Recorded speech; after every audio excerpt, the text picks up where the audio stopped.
Tonight, we'll journey together through the quiet hills of a distant village, where time moves like water over stone slow, unhurried, and shaped only by the seasons. The fields are wide, cradled by soft mountains, and in the morning, mist rolls through the valleys like a dream that hasn't quite lifted. It's a place where horses roam freely, the soil smells of earth, and memory and old stories are passed down not in books, but in footsteps, glances, and moments of silence. As you listen, the world around you softens. Your breath becomes slower, and the edges of thought begin to blur. In this stillness, a story waits for you, a tale both simple and profound. A tale of a farmer, a horse, and the quiet truth that everything changes. We are reminded gently that nothing is permanent. That joy may wear the clothes of sorrow, and loss may carry seeds of unexpected gifts. Life, like wind, cannot be held. It moves through our hands, our hearts, and our days. Before you settle into a comfortable position, take a breath, and, if it feels right for you, consider supporting this channel with a like and subscription. Feel free to share where you're listening from in the comments below. Every presence adds a light to this calm corner of the world. Now let your body become heavy against whatever is supporting you. Take one deep breath with me now. And as you exhale, know that you've just taken the first step on a journey that has been waiting for you since the beginning of time. In a small village at the edge of green hills, there lived an old farmer. His house was plain wooden walls, a sloped roof patched with moss, and a gate that creaked when the wind blew through. Each morning he rose before the sun, tending to his modest plot of land with care and rhythm. He did not speak much, but when he did, it was usually to offer a quiet nod or a brief, thoughtful phrase. This farmer owned only one horse, a strong, gentle creature with a dappled coat and eyes like river stones. The horse helped him carry grain, pull the cart, and travel to the far edges of his land. It was, some villagers said, his most valuable possession. One morning, the gate was open, and the horse was gone. It had vanished into the wild hills beyond the village, leaving no trail. No sound, only the empty field and a trough of untouched water. The villagers came, one by one, to offer their condolences. "What terrible luck," they said. "You've depended on that horse for years," another added. "This is surely a misfortune," someone whispered. The farmer stood silently at the edge of his fence, eyes on the horizon. He neither nodded nor frowned. He looked as he always looked, steady as stone warmed by the sun. After a moment, he spoke. "Maybe so," he said, "maybe not." The villagers exchanged puzzled glances. They shook their heads and went home. That night, the stars hung low and bright. The wind carried no news, only cool air and the scent of pine. The farmer sat on his porch, sipping tea, his hands folded around the cup like it was the only thing he needed to hold. This simple response, maybe so, maybe not, is the beginning of a deeper teaching. A teaching rooted in the Zen understanding of non-duality, the idea that we often divide the world too quickly into good and bad, gain and loss, without allowing life the time to show us its true unfolding. Some traditions speak of this as emptiness, not in the sense of nothingness, but in the openness of meaning. That things are not inherently one way or another. They are fluid, interdependent, always in motion. The villagers believed they were seeing misfortune, but the farmer saw something else, the nature of change itself. Later that week, a younger neighbor asked the farmer, "But aren't you upset? Your horse was so useful." The farmer looked at the boy and smiled gently. "When the wind blows, do you curse it for bending the trees?" he asked. "Or do you watch them sway?" The boy had no answer. And so the farmer returned to his chores. You may reflect now on your own lifetimes when something was lost, when doors closed, when the familiar slipped away. And in those moments, perhaps you felt the urge to name it. This is bad. This should not be. But what if you had waited? What if that moment was still unfolding? What if it was never meant to be labeled, but lived? The stars still glimmered above the farmer's field that night. And in the darkness, where the horse had once stood, there was only silence. But it was not empty. It was full of what might come next. And the farmer, he simply watched. What if you didn't need to label today's event as good or bad, but allowed it to unfold like clouds across the sky, ever changing, always moving, never fixed? The morning after the horse's disappearance came quietly. The light crept across the farmer's fields, revealing dew-glistened grass and the gentle sway of reeds along the fence line. The village began to stir, wooden shutters creaked open. Kettles were placed over fires, and the distant cluck of hens marked the beginning of another simple day. But something had shifted. From the same path the horse once vanished down, hoofbeats now echoed softly, slow, deliberate, growing louder with each passing second. The farmer stood at the gate, his straw hat casting a quiet shadow across his face. In the distance he saw the unmistakable figure of his horse returning, and not alone.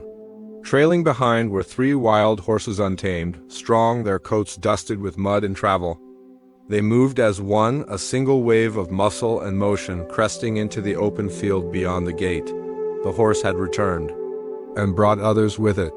The villagers, upon hearing the sound, came running to the fence. "Such fortune!" they cried. "You've not only regained what was lost, you've gained even more." One older man clapped the farmer on the back. "You must be very pleased," he said, grinning. The farmer looked at the horses, free yet calm, grazing peacefully beneath the early morning sun. And then he said, just as he had before, "Maybe so, maybe not." This puzzled the villagers even more. Had he not lost something valuable, and then received even more in return? Why wasn't he rejoicing?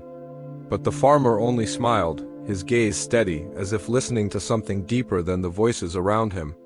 This moment offers us a second layer of the same Zen teaching introduced before, the impermanence and neutrality of change. Events that appear fortunate may carry unexpected consequences. Likewise, what feels like misfortune may contain hidden gifts. Some traditions speak of this as the dance of karma and unfolding, not a punishment, not a reward, just cause and effect rippling through time like circles expanding across a still pond. You never truly know where a single stone, once dropped, will land. The monk Ryokan once wrote that the thief left it behind the moon at the window. Even when something is taken, something remains. And sometimes what remains is far more luminous than what was lost. But let us return to the farmer. Over the next few days, he began to tend to the wild horses. He gave them space, time. He did not rush to tame them. He did not impose order. One of the horses was particularly restless, a deep gray with eyes like storm clouds. The farmer's son, eager and strong, offered to train it. He spent hours in the pasture, whispering, coaxing, watching the wild creature circle and stomp. Slowly, trust began to form. Until one day, while mounting the horse for the first time, the son was thrown, hard. He struck the earth with a dull, sickening thud. His legs snapped beneath him, bent in a direction no limb should bend. The villagers returned once more. "Such terrible luck," they said. "Your son was so strong, and now he may never walk the same again." They wrung their hands, murmured apologies, and glanced with pity at the farmhouse window where the boy now rested. And again the farmer said only, "Maybe so, maybe not." This phrase, simple, repeating, quiet, was not a dismissal. It was a doorway. A doorway into the Zen perspective that nothing is finished. No joy is absolute, no sorrow is final. All things are still moving. Some masters interpret this as the difference between reaction and response, the reactive mind labels it attaches. It believes in permanence. The responsive mind breathes, waits, watches. It allows time to show its deeper hand. The farmer's stillness is not indifference. It is the strength of presence. You might recall a moment in your own life when joy quickly gave way to hardship, or when sorrow quietly led to peace. Perhaps what you first judged as bad eventually became a chapter of unexpected clarity. Or perhaps you are in one of those moments now, still in the middle, still unsure, still waiting. Let yourself breathe into that space. Not everything needs to be decided right away. Not every moment needs a meaning attached to it. The farmer continued to care for his son. He brewed medicinal teas, applied cool cloths to the boy's forehead, and sat by his side as he rested. Sometimes they spoke. Sometimes they didn't. Outside, the horses still grazed. Inside, healing began not just of the bone, but of the understanding that things unfold in their own rhythm. One night, the son asked, "Father, do you ever wish the horse hadn't come back at all?" The farmer placed a hand on his son's shoulder. "I wish only to be here," he said. "And here we are." You lie now in the same quiet field of unfolding. Whatever you carry, whatever you've lost or gained, can be met with the same gentle phrase, maybe so, maybe not. Let it be a whisper in your chest. Let it open space around your thoughts. Let it loosen the need to judge or explain.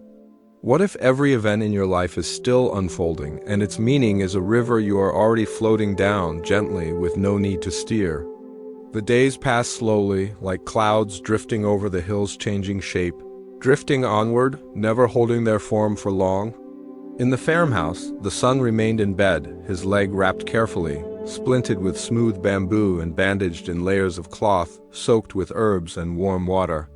Each morning, the farmer would carry in a bowl of rice, set it down, and sit for a while beside him. Sometimes they spoke, and sometimes they didn't. Silence was not a gap between words, it was a language of its own. The villagers, still murmuring about misfortune, shook their heads with pity. Such promise the boy had, they said. He was strong, quick, useful, now his future is uncertain. But the farmer, as always, remained calm. His days unfolded as before, gathering water, tending his fields, preparing tea with the same deliberate care he gave to planting seeds or mending fences. One morning, a cloud of dust appeared on the road to the village. From it emerged a group of soldiers, cloaked in armor and dust, their faces solemn. They knocked at every door. "There is war," they said. "Every able young man must come." Fathers and sons across the village were summoned. Mothers wept, young men gathered what few possessions they could. The air grew heavy with dread. But when the soldiers reached the farmer's house and saw the son lying in bed, legs still healing, they shook their heads. "He cannot fight," they said. "Leave him."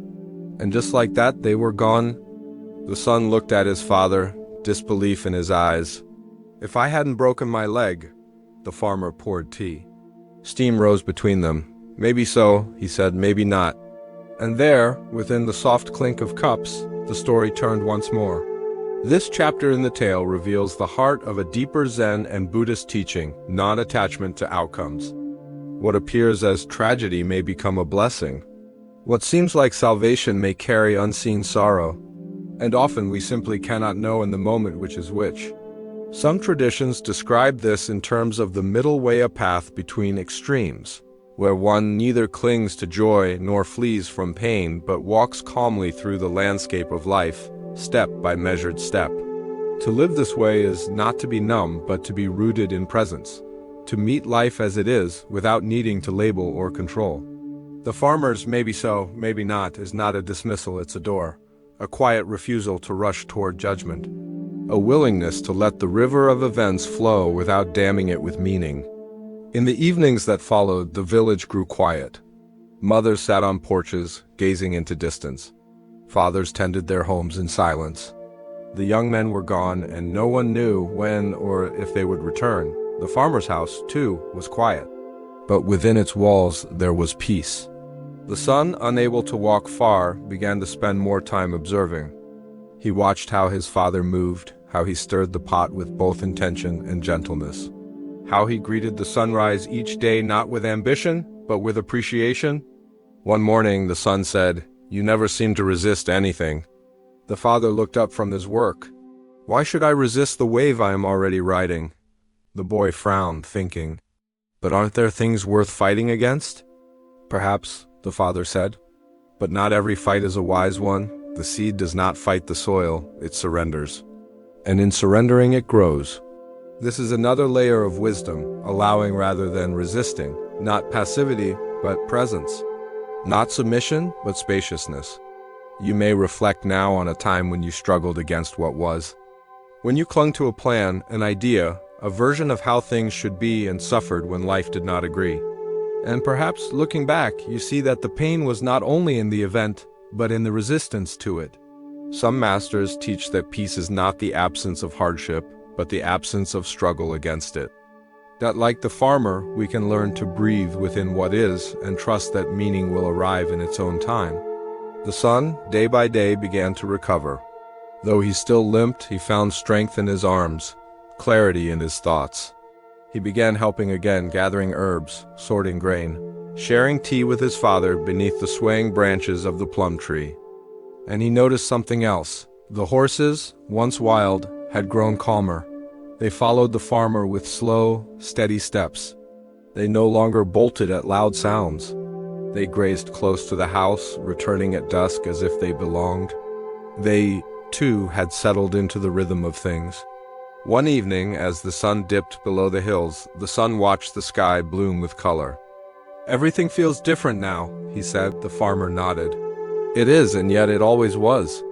You might pause here, sensing the rhythm of your own breath, the gentle rise and fall like waves in a quiet sea. What has changed in you, even as your outer life remains the same? What moments once judged as wrong or unfair now seem like necessary steps in a longer unfolding? Let the question float through you like a feather on wind. Let it rest not to be answered, but to be felt. The farmer looked at his son, then at the hills, then at the horses grazing quietly. "Everything returns," he said. "Just never in the way we expect." What if the events that once seemed to break you were quietly reshaping you, guiding you not away from your path, but deeper into it? The wind carried a softer tone that morning, rustling through the golden heads of rice and brushing gently against the wooden walls of the farmhouse. The air was still cool with night, yet kissed with the promise of sun. Inside, the farmer lit the small hearth. The quiet crackle of flame filled the room, soft as a whispered memory. His son, though still limping, had begun to help with simple tasks, stacking bundles of herbs, carrying water in short trips, grinding seeds with a smooth stone. With every movement he practiced not just healing of the body, but of the mind. Where once he would hurry, now he moved slowly.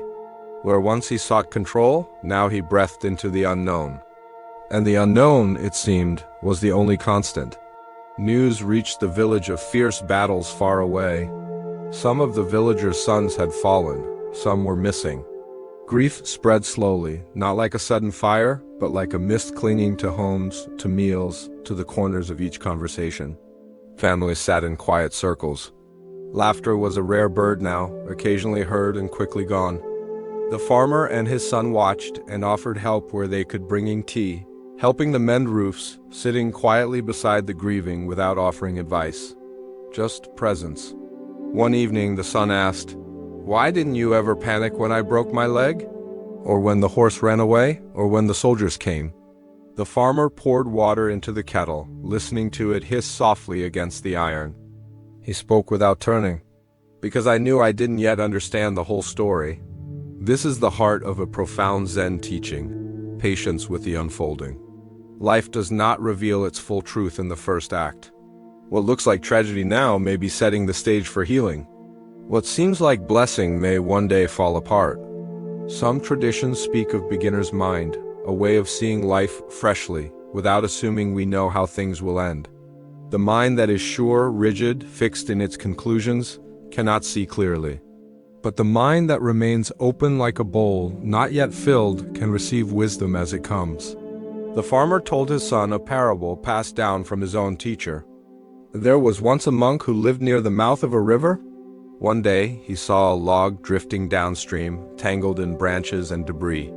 Villagers rushed to the riverbank, shouting, "That log is ruined," but the monk only watched. A bend in the river turned the log away from the rocks. Rain the next day washed away the debris, and by the time it reached the far village, it had become clean, straight, smooth, a perfect beam to rebuild a bridge. What seems ruined today may be preparing for its true purpose. The son sat in silence, letting the story root itself in the soil of his thoughts. He thought of his leg still aching in the mornings, of his friends now at war, of the horse grazing peacefully by the fence, of how quickly life changed, and how slowly it made sense. The farmer continued.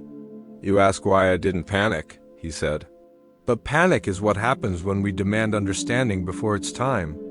The boy nodded slowly. That night, as stars shimmered above and cicadas began their chorus, the boy sat alone on the porch. He watched a small moth dance around the lantern flame, spiraling closer, then away, then closer again. He wondered what it saw, whether it thought the light was the answer, whether it had any idea it was drawn to something that might burn. He felt like that once, rushing toward goals, toward definitions, toward control, but now he was learning to sit, to stay, to let the story continue. You too may find yourself in the middle of a chapter, one whose ending is not yet clear, one whose meaning you can't yet grasp. Let yourself rest in that space. You do not have to write the ending tonight. You only need to sit with the page. Some teachings describe the human experience as like living inside a poem whose final verse is always just beyond reach. That the wisdom lies not in finishing it, but in being part of the rhythm, the breath, the unfolding. So now, take a breath, and let the questions stay unanswered. Let your thoughts float like leaves on water, let the fire crackle, let the tea steep. The farmer's son, once restless and driven, now watched the moth without needing to catch it. He simply observed, and in doing so, began to understand that the nature of change is not to be controlled, but welcomed. The story was still unfolding, and that was enough. What if the peace you seek will not come from understanding everything now, but from trusting that meaning will arrive in its own quiet time?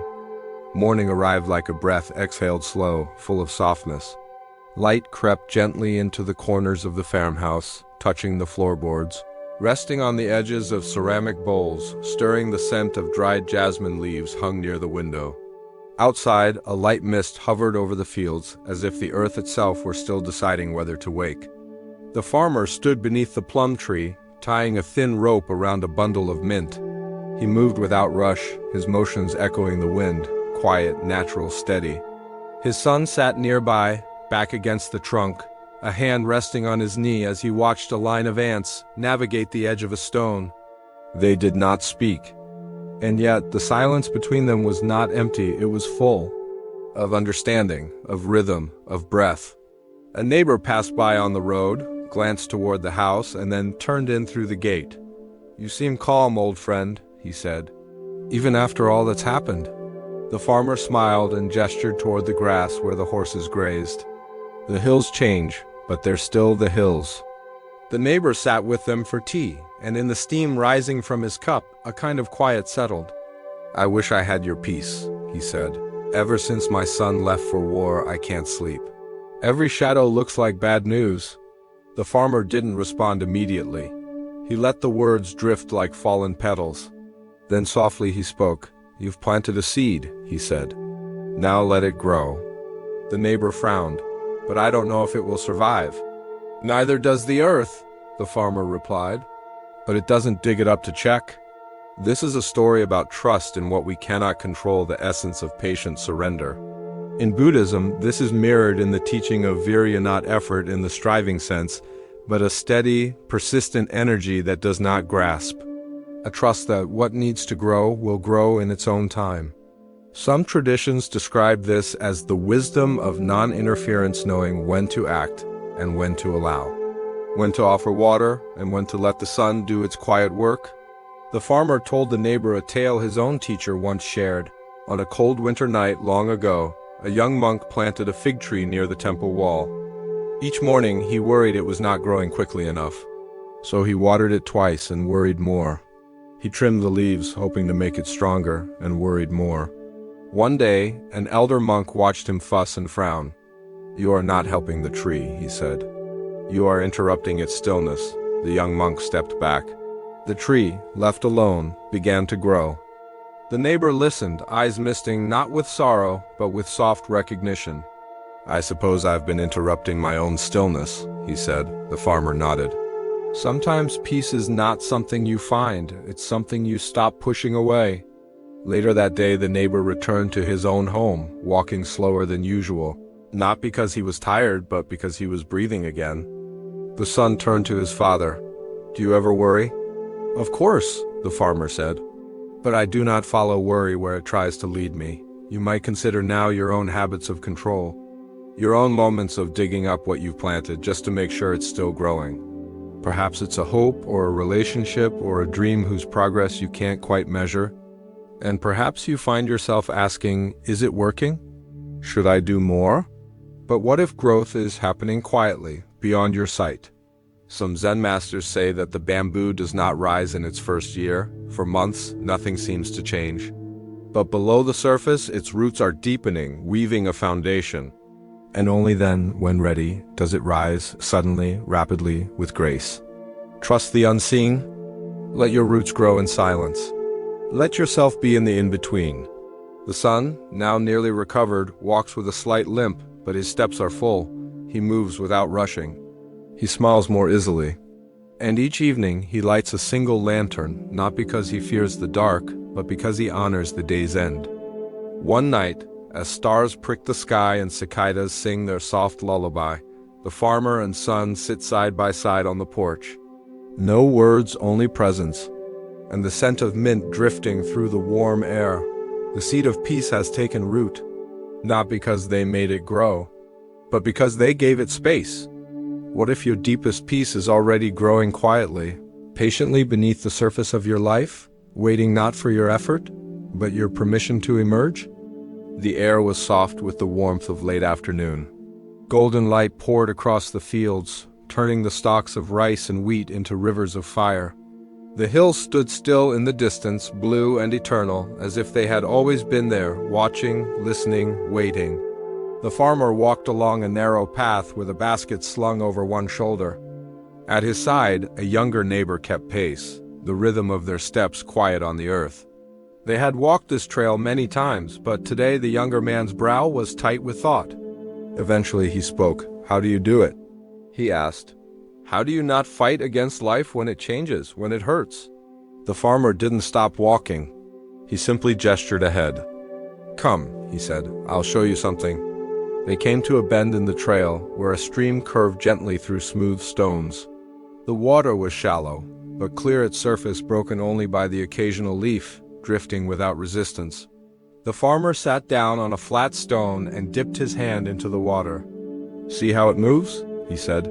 "It never chooses sides. It goes where it's guided, around rocks, through shadow, over light." The younger man crouched beside him, watching the current. "I feel like I'm always resisting something," he said. "Trying to fix it, solve it, control it?" "Then your suffering isn't from life," the farmer said. "It's from the grip." This is the Zen teaching of non-resistance, the practice of allowing what arises to move through rather than pushing it away or clinging too tightly.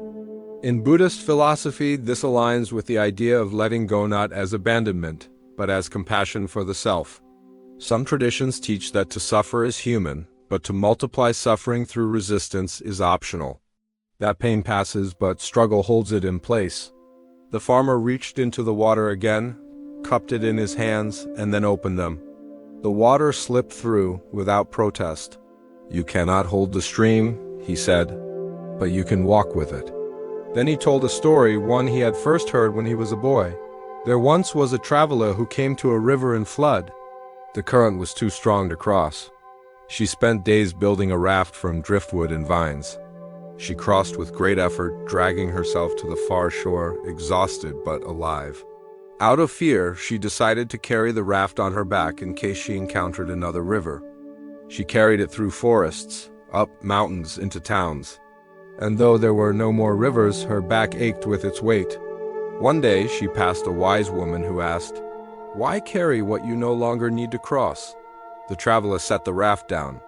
Her breath became easier and her journey lighter. The younger man closed his eyes, the sound of water filling the space between words. He thought of all the things he was carrying. Old expectations, guilt, the voice of his father telling him to be stronger. The feeling that he had to have it all figured out. "How do I know when to let something go?" he asked. The farmer smiled.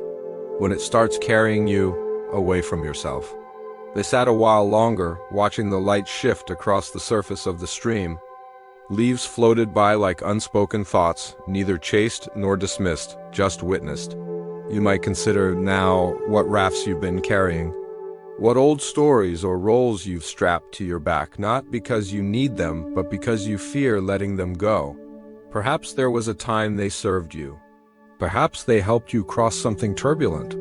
But now they are heavy, and you are tired.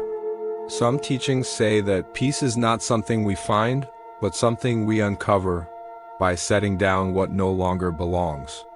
The farmer and the young man stood, brushing dust from their robes. As they turned to walk back, the younger man spoke. I think I'll leave something here. He reached into his satchel and took out a small stone he had been carrying, a stone his father gave him long ago, with the words "endure" scratched into it. He placed it beside the stream. I don't want to endure anymore, he said. I want to live. The farmer nodded, then walked gently. The stream is with you now. You too are walking a path beside your own inner stream. What would it feel like to loosen your grip? To breathe into what is rather than what should be? To let pain come and go without building a dam? The water doesn't fear the rock. It flows around it, and so can you. The sun dipped behind the hills, casting the world in hues of rust and rose. The farmer and the neighbor returned home lighter than when they left, not because the world had changed, but because they had changed the way they walked through it. What if the peace you seek I send, to beyond the river, but waiting at the moment you release the raft you no longer need? Evening fell like a soft blanket over the village, muffling footsteps and quieting birdsong. Smoke curled from chimney tops in thin silver threads, rising into a sky now brushed with violet and deepening blue. Crickets began their nighttime hymn, and lanterns flickered to life one by one like stars returning to earth. The farmer sat outside, sharpening a small tool with deliberate ease. Each pass of the stone against steel created a rhythm gentle, grounded. His son sat nearby, weaving lengths of straw into thin mats. Their work was not urgent. It was simply part of the evening's rhythm. A breeze passed through, stirring the lantern's flame. "Storm's coming," the son said softly. The farmer nodded but kept working. "So it is." The son glanced at the sky. "Do you ever worry about what might be washed away?" The farmer paused. He looked up. "There is nothing that hasn't already changed 100 times. This is the Zen teaching of impermanence anicca in Buddhist tradition, the truth that nothing in this world remains fixed. All things arise, shift, and dissolve. Joy, sorrow, gain, loss, even identity, they are all passing clouds. Some traditions describe impermanence not as something to mourn, but something to bow to, because it is the root of freedom. If things did not change, suffering would never pass. If emotions were permanent, peace would be unreachable. The son set down his weaving. "Then why do we still build things?" The farmer smiled. "To learn how to love what will be gone." He then shared a story he had heard as a boy. Beneath the same plum tree where his own father once sat, a painter spent years working on a single mural in a quiet temple hall. When he finished, the villagers came to see. They marveled at the color, the symmetry, the beauty. Then the painter, without a word, took a brush, dipped in black ink, and began painting over it. The people cried out, "Why would you destroy something so beautiful?" He said, "Because it was never mine to keep, and because my hands are ready to create again." The son listened, eyes soft in the glow of the lantern. "But isn't it painful to see something vanish?" "Only when we believe it should last," the farmer replied. "But if you welcome its leaving, it leaves something behind." "Like what? Gratitude, clarity, a kind of open space?" The wind picked up slightly, rustling the nearby trees. "You remember the wild horses?" the farmer asked. "They left, returned, brought change, and soon they may leave again." The son nodded. "And yet, each time," the farmer continued, "they offer something, a lesson, a shift, even the absence teaches. You might pause here and reflect on the things you've held dear, people, roles, seasons of life, and how some of them have drifted away, and yet you are still here, still breathing, still walking, still receiving the world as it comes. What if those losses were not only endings, but openings? Some teachings remind us that the cherry blossom is most beloved not despite its short bloom, but because of it. Its beauty deepens with its impermanence. Its brief life becomes its sacredness." The son leaned back, looking up at the stars. "I used to wish things would stay the same," he said. "Now I'm not sure I want them to." The farmer nodded. "Stillness is not the same as sameness. The river never holds still, but it flows in peace." They sat quietly for a while longer. Then the son whispered, "How do you know when to let go?" The farmer replied, "You don't. You just stop holding, and then you learn you've already let go.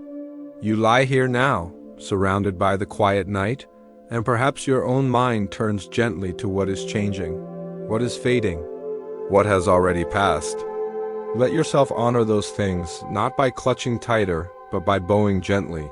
You don't need to stop the wind. You only need to let it pass through. Some days it will scatter leaves. Other days it will carry seeds. The farmer stood and stretched. Time to rest, he said. The sun gathered his weaving, now unfinished but beautiful in its own way. They entered the house without urgency, without fear of the storm coming, because change was no longer an enemy. It was part of the path. What if the things you fear losing were never meant to stay, but to teach you how to love more deeply and release more peacefully? Rain arrived in the early hours before dawn, not in fury, but with soft, rhythmic persistence. Each drop tapped against the wooden shingles, echoed through bamboo leaves, and settled into soil as if completing an ancient promise. The sound was steady, soothing, like the deep, even breath of a sleeping world. Inside the farmer's home, the boy awoke before light, stirred not by the storm, but by the stillness between the sounds. He sat upright, listening not just with his ears, but with something deeper, the kind of listening that feels like being held. He rose quietly and stepped onto the porch. The farmer was already there, seated cross-legged, wrapped in a blanket, sipping tea. They didn't speak at first. They simply watched the rain. After some time, the son asked, "Do you think we all see the same world?" The farmer turned his cup slowly in his hands. "We see what we're ready to see," he said. "The world offers itself fully, but each eye, each mind, each heart receives differently." This is the Zen teaching of subjective perception, a recognition that truth is often shaped by how we look, not just by what is there. In Buddhist traditions, this is echoed in the story of the blind men and the elephant, a tale of many perspectives, all partial, none entirely wrong, and none fully complete. The farmer told the tale again, as his teacher once had on a day just like this. There were once 6 blind men who came upon an elephant. Each touched a different part. One, feeling the trunk, said, "This creature is like a thick snake." Another touched the leg and said, "No, it is like a tree." A third, at the ear, declared, "Surely, this is a great fan." The one at the side believed it a wall. Another, at the tail, called it a rope. The last, touching a tusk, thought it a spear. They argued endlessly, each certain of their truth, but none saw the whole. The sun listened as rain pooled on the wooden railing and traced slow, wandering paths toward the ground. "So who was right?" he asked. The farmer smiled. "All of them," he said, "and none of them." "Then what's the point of understanding if we can't see everything?" The farmer took a slow sip. "Understanding is not certainty," he said. "It's compassion for your own view and for those you do not share." In this way, Zen invites us into the practice of holding multiple truths, not needing to collapse the world into one right answer, but instead expanding our hearts to hold many views, many possibilities all at once. Some traditions describe this as the great spacious mind, the mind that does not cling, that does not rush to conclusion, that allows room for complexity, ambiguity, and mystery. You might reflect on a moment in your life when someone disagreed with you, not to challenge you, but because they were standing in a different place, because their hand rested on a different part of the elephant. And you too may have spoken from what was true in your grasp. Neither of you wrong, neither fully right. The farmer leaned back and rested his head against the wooden beam. "I used to think I needed to understand everything," he said. "But now I see that the more I listen, the more the world speaks." "And what does it say?" the son asked. "It says, 'Be still, and you will hear me.'" The rain continued, never hurried, never unsure of its path. Beyond the porch, the garden shimmered with beads of silver. Petals bowed under the weight of water. Small frogs sang from beneath leaves. Everything was in motion, and yet everything was at rest. You lie here now, too, in your own moment of stillness. What would it feel like to stop needing answers? To hold the mystery gently? To listen without demanding certainty? Some teachings say that wisdom is not a solid structure, but a wide river flowing, turning, always deepening, and you are part of that river. You don't have to see its end to trust its course. The farmer and his son remained there as the sky began to brighten behind the clouds. Not searching for clarity, just breathing in the silence between raindrops. Knowing that sometimes peace doesn't come from understanding the elephant, but from knowing you're not the only one trying to touch it. What if true wisdom isn't about finding the whole picture, but about learning to sit quietly with your part of it, while honoring the pieces held by others?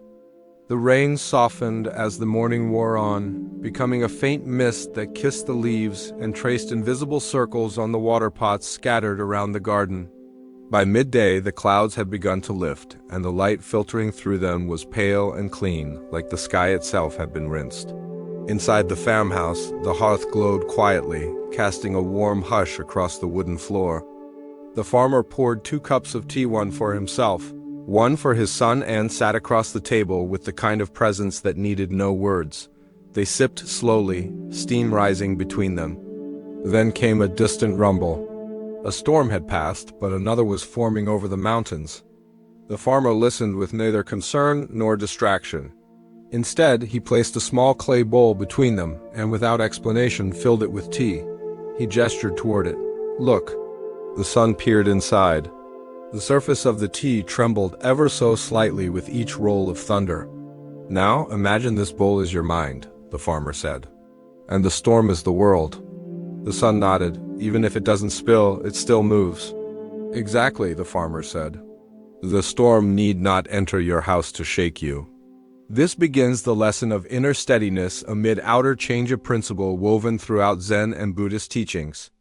While the world may be full of noise, impermanence, and chaos, peace is possible not by silencing the storm, but by anchoring yourself within it. Some traditions call this equanimity, a balanced mind, one that does not react wildly to gain or loss, praise or blame, pleasure or pain. A mind like a bowl that holds the tea without spilling, even when the world rumbles around it. The farmer told a story, one passed to him by a traveling monk who once stayed the night during a heavy storm. There was a temple where the bell rang only when the wind was still. One day, a young monk stood beside the bell, waiting for silence. But a storm rolled in strong, unrelenting. Days passed, then weeks. The monk grew restless. An elder finally said, "Stop waiting for stillness outside. Find it inside." That night, the monk sat beneath the bell, closed his eyes, and found a silence so deep that even the wind seemed to bow to it. The bell never rang. But the teaching had been received. The sun looked again at the bowl of tea. The ripples had calmed, not because the storm had ended, but because they had stopped moving the table. "Sometimes I think my mind is just a bowl of waves," he said. The farmer smiled. "Then don't try to still the storm, just stop shaking the bowl." There's a kindness in this teaching. You don't have to fix the world. You don't have to make the storm go away. You only need to become more still than the noise. You might reflect now on where your bowl has been shaking, on how easily your peace is pulled by the winds of expectation, fear, or uncertainty. And perhaps you've tried to quiet everything outside of you, change the circumstances, delay the unknown, force clarity, but the bowl continues to ripple. Some masters say that peace is not the absence of storms, but the presence of stillness within. And this stillness is not effortful, it is surrendered. It is the letting go of needing to control the ripples. The farmer and his son moved to the porch as the sky broke open in the west.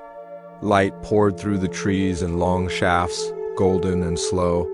They watched villagers walk the road below, some with baskets, some with laughter, some with silence. The world was in motion, but the porch remained still. "Isn't it strange?" the son said. "How peace can be quiet and loud at the same time." The farmer nodded, like watching fireflies flicker in a field. "You know they're moving, but somehow it calms you." The son breathed deeply, and with each breath, something inside him began to slow. Not because he understood the storm, but because he was no longer arguing with it. And you too may let something slow inside you now. No need to still the world. Just let yourself rest on the floor of your own being. Let the ripples come and go. Let the sounds rise and pass. Let your bowl be deep enough to hold all of it. The farmer stood and stretched. "Tea's gone cold," he said. The son smiled. "I didn't notice," the farmer chuckled. "Then you've learned something." They carried their empty cups inside, and the storm passed on, unbothered, untouched. What if you didn't need to wait for the world to calm down, but only needed to stop shaking your bowl and let stillness rise from within? Night returned with the grace of a familiar guest, unhurried, silent, and gently dimming the edges of everything. Lanterns flickered softly along the pathways, casting golden halos onto wet stone. The air smelled of damp soil and burning cedar, a scent that made the body want to sigh and settle deeper into itself. Inside the farmhouse, the hearth glowed low, its embers warm and red. The farmer stirred a pot of soup with slow circles, steam curling up like a lazy spirit. His son sat at the table, tracing a pattern in the condensation on his cup with one finger. "Father," he asked quietly, "have you ever been truly afraid?" The farmer didn't answer right away. He ladled soup into 2 bowls, placed one before his son, and then sat down across from him. "I have," he said. "Many times." The son looked up, surprised. "You always seem so calm." "I've simply stopped arguing with fear," the farmer replied. "It comes, I bow, it leaves." This is the Zen teaching of making room for emotions without becoming them. In Buddhism, it's not uncommon to view emotions not as enemies to fight or weaknesses to overcome, but as visitors, temporary guests of the mind. The farmer sipped his soup. The warmth filled the quiet between them. He told a story then, one that had been told to him by a wandering poet many years ago. A wise man lived alone in a stone hut by a cliff. One night, a storm blew in, wind howled. Rain lashed the roof. The man heard a knock at the door. He opened it to find a stranger in a black cloak, cold, wet, unsmiling. "Who are you?" the man asked. "I am Fear," said the figure. The man stepped aside. "Come in then. You may sit by the fire." Fear entered, sat in the corner, and said nothing. The man served him tea. They drank in silence. In the morning, Fear was gone, and the fire still burned. The son listened, eyes thoughtful, spoon paused in the air. "You're saying we don't have to chase fear away?" The farmer nodded. "Fear feeds on resistance. But if you offer it a seat, it usually leaves on its own." The son leaned back in his chair, the warmth of the soup settling into his limbs. He remembered moments when fear had visited before the injury, before the war drums, before the horses had vanished and returned. And he remembered how often he had tried to silence it, fight it, hide it, but it had only grown louder. What if, instead, he had simply let it sit by the fire? You too may be carrying an emotion that feels sharp, unwelcome, or heavy. Perhaps it's sadness, regret, uncertainty, or fear, like the sun's. Perhaps it has lingered longer than you hoped, changing shape but never quite leaving. What would it feel like to stop resisting it? To acknowledge it, not as truth, not as self, but as a passing guest? Some traditions say that the heart is not a fortress, but a guest house. That all emotions arrive like travelers, each one bringing a message, a moment, and a chance to practice presence, and then they go. The son finished his soup and stood, placing his bowl beside the hearth. "Sometimes I feel like joy and sorrow share the same space," he said, "like they drink from the same cup." "They do," the farmer said. "That's why it overflows so easily." The two sat by the fire for a while longer, not speaking. The wind outside softened, the flames danced low and lazy, and the shadows on the walls no longer looked like fears, but like old stories returning for one more telling. The son finally whispered, "Thank you for letting me ask." The farmer closed his eyes. "Thank you for listening. You may feel it now in your own breath, a softening, a loosening, a warmth spreading through your chest. Not because the world is suddenly safe, but because you are no longer demanding it to be. There is room for fear here. And in making that room, you also make space for peace. Let your breath welcome whatever has arrived tonight. Let it sit, let it be, and trust that, in time, it will move on." The son added another log to the fire, and the flames bloomed again. Not with force, but with ease, as though they too had simply been waiting for the invitation. What if the emotions you most try to silence are not here to harm you, but to warm their hands at your fire, and then quietly leave you wiser than before? The rain had passed, leaving behind a world that gleamed with quiet gratitude. Leaves shimmered with droplets. The stone steps glistened. Even the air felt washed, clear, and awake, carrying the earthy scent of renewal. The farmer stood near the edge of the bamboo grove, hands folded gently behind his back. The stalks swayed with a rhythmic hush, brushing against one another like 1,000 whispers saying, "We bend and so we endure." His son approached, limping only slightly now, his steps more fluid than they had been in weeks. He paused beside his father, listening to the sound the bamboo made. It wasn't a rustle, it was something softer, more like breathing. "Why do they bend so easily?" he asked. The farmer smiled. "Because they've never learned to resist the wind." This begins the lesson of resilience through surrender, a principle found not only in Zen, but in the rhythm of all natural things. In Buddhist teaching, this is known as wu-wei, or non-doing, not a state of laziness, but one of alignment, of choosing not to fight the flow of life, but to move with it. Some traditions say that the strongest things in the world are not rigid, but yielding. That what seems weak like water or bamboo is what survives. The farmer reached out and ran his fingers lightly along a stalk. "Many trees break in a storm," he said, "but bamboo, it bows?"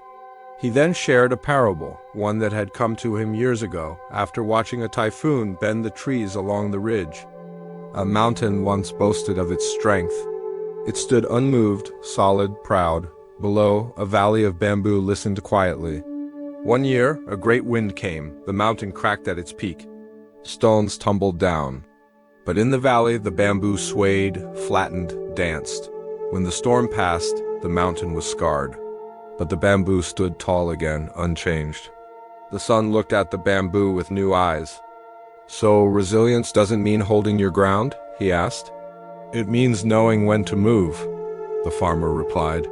"You may consider your own storms, the moments in life when winds blew hard, when expectations cracked, when identity splintered under pressure. And maybe in some of those moments you tried to stay upright, braced and rigid. But what if softness was the strength you were missing? What if bending saved you?" Some Zen masters describe suffering as the result of stiffness, of clinging to a fixed idea of how life should be. When we loosen, they say, we do not lose our integrity, we find our breath. The farmer and his son stepped further into the grove, where the light was soft and green, filtered through the tall, swaying stalks. The son whispered, "It feels like being inside the breath of the earth." The farmer nodded. "And the breath doesn't resist itself. It comes and goes." They sat for a while on a fallen log. No lesson was forced, no moment hurried. And in that stillness, the son began to see the strength of what yields. That the heart too can bend. That love, grief, and change are not enemies to be fought, but currents to be moved with.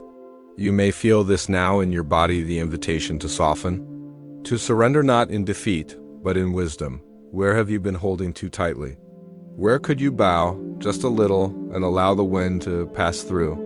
Let your breath move like the bamboo, deep, slow, responsive. Let your spine lengthen not with force, but with flexibility. You are not a stone on the mountain. You are a grove rooted deep, swaying with the dance of what is. The son leaned back, arms behind him, watching the sunlight shift across the leaves above. "Some part of me still wants to fight everything," he admitted. "Then bow to that too," the farmer said gently. "Even resistance can be honored before it's released." And so they sat long after the shadows had shifted, not resisting the day, not controlling the light. Simply breathing with the bamboo and learning at last that to yield is not to fall. It is to survive. What if the strength you've been searching for is not embracing yourself against life, but in learning how to bow, sway, and rise again? The sun reached its peak in the sky, casting warm light over the village and stretching shadows thin beneath the trees. The air shimmered above the fields, alive with the subtle sounds of insects and birds, as if all of nature had exhaled into stillness after the long rains. In the distance, the horses grazed in a slow, deliberate rhythm. Their movements were graceful and unbothered. From time to time, one would lift its head, blink at the wind, and then lower again, tail swishing gently. The farmer and his son stood by the fence, watching. "They've stayed longer than I thought," the son said. The farmer leaned his elbows on the wooden rail. "Wild things stay only as long as the gate stays open," and at that he opened the gate wide. The son's brow furrowed. "Won't they leave?" Maybe, the farmer replied, maybe not. This moment returns us to the core of the parable, the farmer's horse who ran away and then returned, bringing others with it. This time the story deepens. The lesson shifts from the surprise of change to the choice of freedom. This is the Zen teaching of non-possessiveness, the understanding that we cannot truly hold what is not ours to keep. In Buddhist thought, this is part of updana, or clinging, the root of suffering. When we grasp, we lose the flow. When we allow, we make room for return. Some traditions believe that the highest form of love, whether for a person, an experience, or even an animal, is the kind that never cages. The farmer shared a story he had once heard from a quiet old man who lived near the riverbend. A child once caught a dragonfly and placed it in a jar.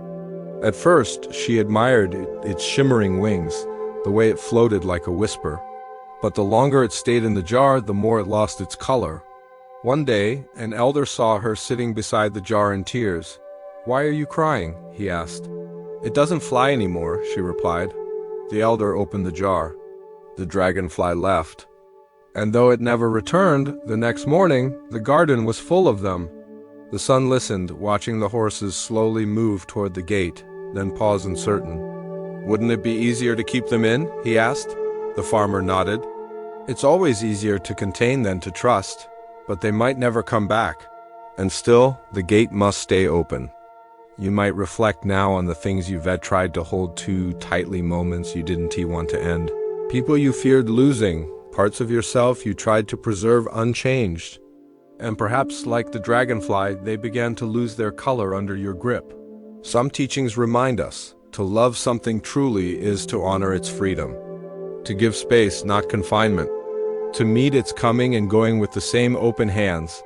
The son leaned on the fence beside his father, both of them silent as one of the horses stepped beyond the gate. It did not bolt, it did not flee. It simply wandered a few steps, sniffed at a tree, then turned and looked back. "They're not leaving," the son whispered. "Not yet," said the farmer, "but one day they will." "Will we go after them?" "No," he said. "We will bless their path." You too may find the courage now to open a gate in your own heart. Not because you're ready, but because it's time to let go, to loosen the grip, to allow what you love to be free. And in that freedom, you may find that some things return. Others don't, but all leave you with something deeper, a softness, a strength born from trust, not control. The sun dipped lower in the sky. A second horse stepped beyond the gate, followed by a third. But none of them ran. They walked as if they belonged to the world, not to the field. And still, the farmer stood without flinching. Still, he smiled. "You see," he said, "what returns is not always the horse. Sometimes it is the peace of no longer needing it to." The son lowered his gaze, then looked again and saw not loss, but motion, not departure, but the continuity of change. And you too are part of that rhythm. Let your breath be the gate. Let your heart swing open. Let what comes come. Let what goes go. The farmer and his son turned from the fence and walked home slowly, side by side. Behind them, the horses wandered freely, neither captive nor lost. What if letting go isn't about losing, but about trusting the beauty of what you love enough to let it choose its own return? The wind shifted with the falling light, brushing over rooftops and weaving through open windows like a traveler returning home.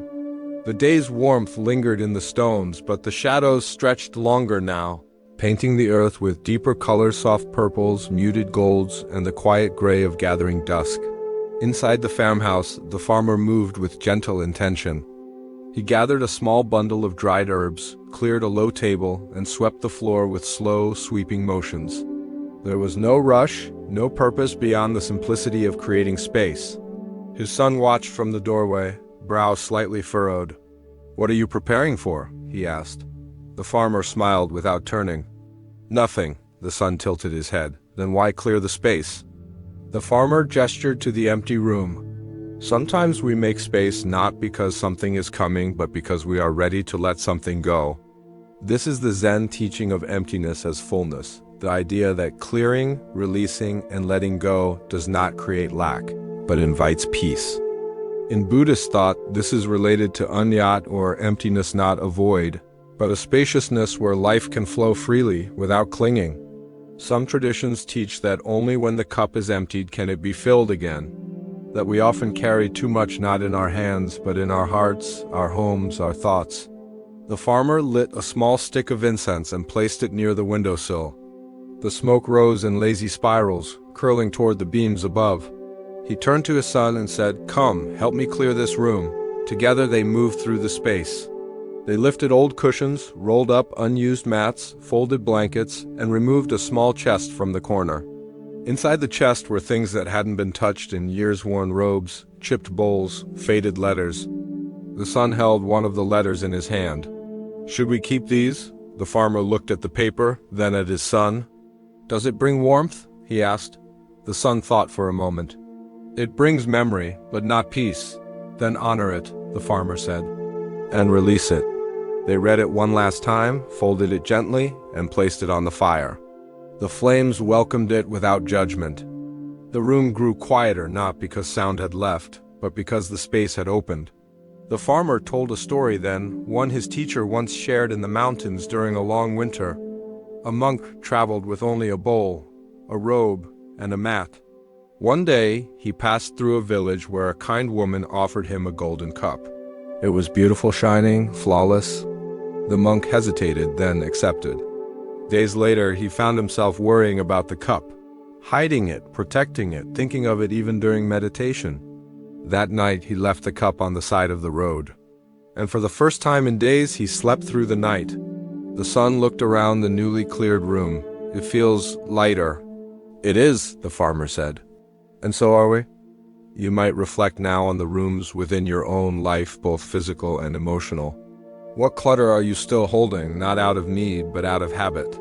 What memories, objects, or ideas have filled the space where peace longs to enter?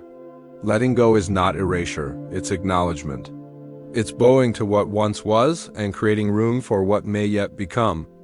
Some teachings remind us that we are like the sky, not the clouds, that we are the space, not the stories.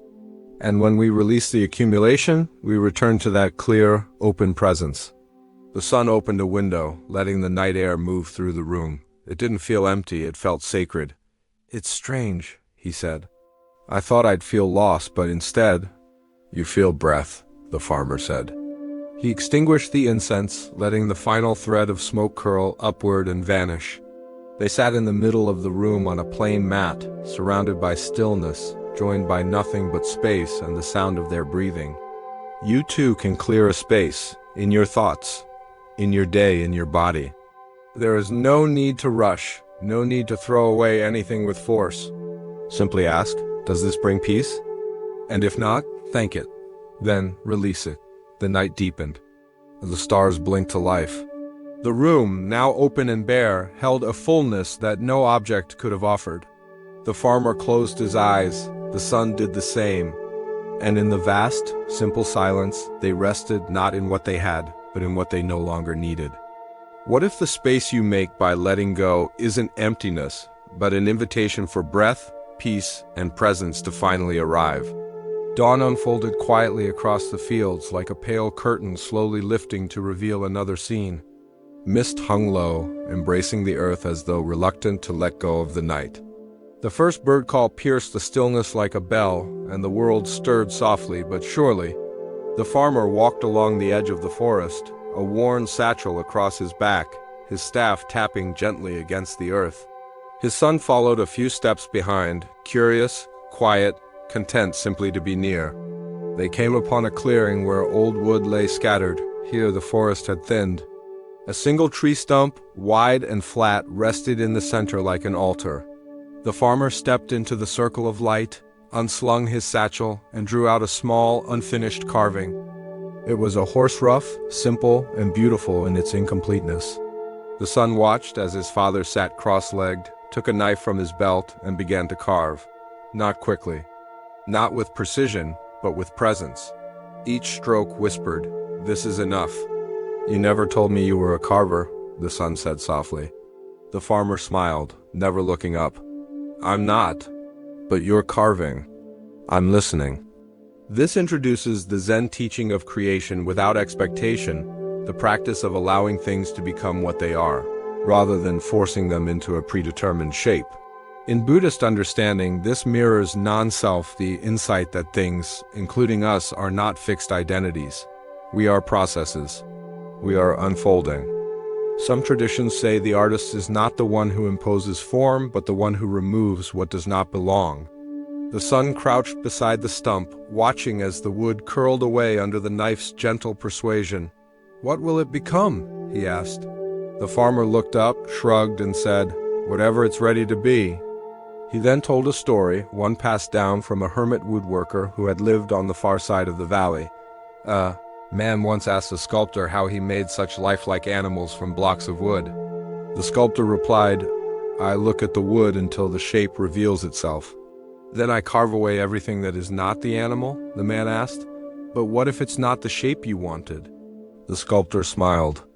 "Then I learned to love what I was shown." The son sat quietly with that, letting the story settle. He thought of all the plans he'd once made, the visions he had for strength, success, speed, and how each of those had shifted since his injury. How the shape of his life was not what he'd planned. And yet, it was still becoming something. "What if I don't like what I become?" he asked softly. The farmer paused in his carving. "Then keep carving," he said. "But gently, patiently." "You mean, I'm allowed to shape myself?" "You're always shaping," the farmer replied. "The question is whether you're forcing or listening. You may pause now and ask yourself, what shape am I trying to force into being? Are you grasping at an idea of who you should be? Clinging to expectations of success, of healing, of identity? And what might happen if, instead of pushing, you began to listen, to observe, to carve away only what clearly doesn't belong?" Some teachings say that the self is not a fixed statue, but a living sculpture emerging, moment by moment, from the dance between what we are given and what we are willing to release. The farmer set down the carving and dusted his hands. "It's not done," he said, "but that doesn't mean it's wrong." The son took the carving and held it. The horse was uneven, rough in places, missing part of its mane, but there was something unmistakably alive about it. "It looks honest," he said. The farmer chuckled. "That's what comes from listening." They sat a while longer in the clearing. The wind moved through the trees like a blessing. Birds gathered in the branches above, chirping without pattern, yet somehow always in harmony. You lie here now too, in your own quiet clearing. And perhaps your life, like the carving, is still in progress, still unfinished, still unsure. Let that be a kindness, not a judgment. You are not behind, you are becoming. Let your breath be the carving. Let your stillness be the listening. Let each day remove what no longer fits. And let what remains surprise you with its shape. The farmer stood and stretched, placing the unfinished horse back in his satchel. His son followed, no longer in a hurry, no longer needing to know what the carving would become. It would reveal itself, in time, and so would he. What if the truest version of yourself, I senti, something you force into form, but something you uncover by listening deeply and carving away what no longer belongs? Evening settled slowly over the hills, the kind of dusk that arrives not in a rush, but like a gentle bow at the end of a performance. Shadows stretched, not as threats but as soft reminders that even the light must rest. Smoke from distant chimneys curled upward, winding its way into the sky like silent prayers. The farmer and his son returned home through the quiet path, the unfinished carving of the horse resting in the son's satchel. Their steps were slow, the breeze was cool. Each movement seemed to unfold as part of something larger, something they no longer needed to understand. Back at the house, a guest was waiting. A figure sat on the porch, an old monk in simple robes, his head bowed slightly, his hands wrapped around a clay bowl. He looked up as they approached, eyes crinkling with a smile that seemed to hold centuries. "Peace to your home," he said softly. "And to your journey," the farmer replied, bowing. They prepared a simple meal rice, pickled plum, and a bit of miso, and all three sat on the floor, the lantern between them flickering like a soft breath. The monk ate slowly, mindfully, savoring each bite. After a while, he spoke. "Tell me," he said to the son, "what have you learned from your injury?" The boy paused. "That I was chasing something I didn't need." The monk nodded, pleased. And have you learned to give? The son hesitated. I don't know. The monk reached into his satchel and produced a small item of fine lacquered bowl, beautiful and whole. This was given to me many years ago, he said. I offer it to you. The boy blinked in surprise. But why? To teach you about letting go? And then, without ceremony, the monk stood and walked to the door, placing his sandals on his feet. Wait, said the son, rising. Aren't you staying? The monk turned, smile unwavering. I only came to give. He stepped out into the night and was gone. The son sat staring at the bowl. It shimmered in the lantern light, perfect, delicate, and he didn't want to lose it. This introduces the Zen teaching of non-attachment to possessions and identity, the idea that clinging, even to something beautiful, creates suffering. In Buddhist practice, this is deeply woven into the concept of DNA, or generosity, the act of giving freely, without expectation of return and of receiving with the same lightness. Some traditions remind us, to truly receive, one must be ready to let go. The son placed the bowl on the low shelf, then sat again by the fire. I don't want it to break, he said quietly. The farmer looked at him. Then perhaps it already has. The boy's brow furrowed. What do you mean?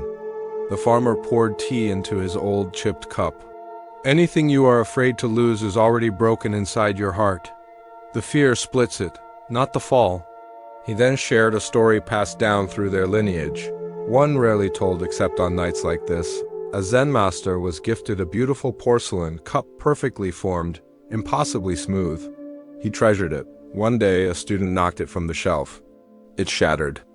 The master smiled. Ah, he said.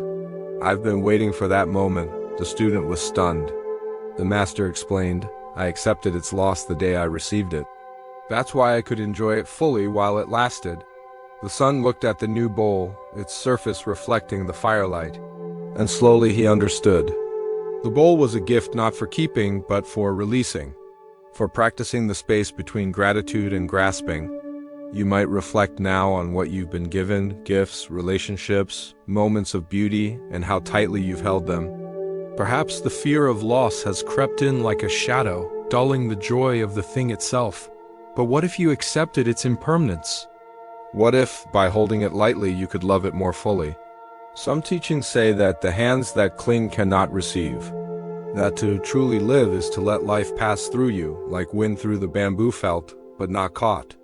The son, sitting in the firelight, whispered, I want to learn to give. The farmer nodded. Then begin by releasing, not the bowl, but the fear. You lie here now, wrapped in the stillness of your own breath. There is nothing you need to keep, nothing you need to hold so tightly. Let your fingers soften, let your mind open. Let your heart become a bowl that can be filled, emptied, and filled again without fear. The fire crackled low. The bowl rested on the shelf, and outside the night hummed its quiet song. The gift had been received. And in that, the teaching was complete. What if true generosity begins not with what you give away, but with how lightly you hold what you've been given? The moon hung high above the fields, its light spilling over rooftops and rippling across the surface of the old stone well. Insects hummed their steady chorus. The shadows of trees stretched long across the ground, as though bowing in reverence to something the world could feel but not name. The son sat alone on the porch. In his hands he held the lacquered bowl the monk had left behind. He turned it gently, watching how the moonlight played along its curved edge. It felt impossibly light, and yet it stirred something heavy in his chest. He had not yet set it down. From behind him, the farmer emerged quietly, carrying 2 lanterns. One he placed beside his son. The other he lit and held out into the night. Come, he said. Let's walk. Together they moved through the garden and into the narrow path that led toward the outer edges of the village. Their footsteps made soft sounds in the dust, and the lanterns swayed like warm fireflies, casting slow arcs of light. They came to a place the son had not seen in some time, a narrow corridor between 2 old storage sheds, overgrown with vines and silence. The farmer paused. This, he said, is where I lost my temper. The son looked up. What do you mean? Years ago, I broke a teapot here. Not with accident, but with anger. The lantern light flickered. The silence deepened. "It was your grandfather's teapot," the farmer continued. "I was young, impatient. I struck it against the stone because something didn't go my way." He lowered the lantern. "And for weeks, I carried shame heavier than the pot had ever been." The son said nothing. The farmer sat on the stone ledge, lantern resting beside him. "I learned something that day, that it's not the break that matters, it's how we hold the pieces." This opens the path to the Zen teaching of wholeness in brokenness, the acknowledgement that cracks do not end a thing as story.